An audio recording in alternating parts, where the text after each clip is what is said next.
খাদের কিনারায় থাকা পাকিস্তান অবশেষে টি-20 বিশ্বকাপে নিজেদের প্রথম জয়ের দেখা পেল। কানাডাকে 7 উইকেটের বড় ব্যবধানে হারিয়েছে দলটি।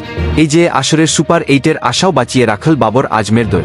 মঙ্গলবার নিউ ইয়র্কের নাসাউ কাউন্টি ইন্টারন্যাশনাল ক্রিকেট স্টেডিয়ামে গ্রুপ এর ম্যাচে প্রথমে ব্যাট করা কানাডা নির্ধারিত 20 ওভার শেষে 7 উইকেট হারিয়ে 106 রান করে। জবাবে 3 উইকেট হারিয়ে ও 15 বল হাতে রেখে জয়ের বন্দরে পৌঁছে যায় পাকিস্তান। 107 রানের লক্ষ্যে ব্যাট করতে নেমে মোহাম্মদ রিজওয়ানের অপরাজিত হাফ সেঞ্চুরিতে যে নিশ্চিত করেন পাকিস্তান এই ব্যাটার 53 বলে 2টি 4 ও একটি 4-এ সমান 53 রান করে। এছাড়া অধিনায়ক বাবর 33 বলে 33 রান করে আউট হয়।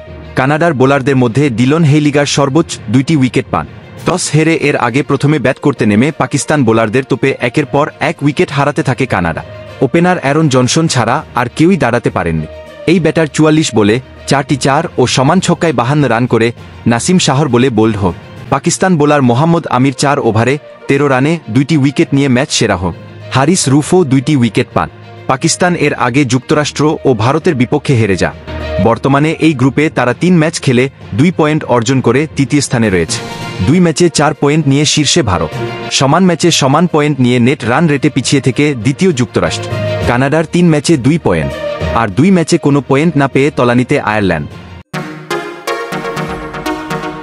Sports BD 24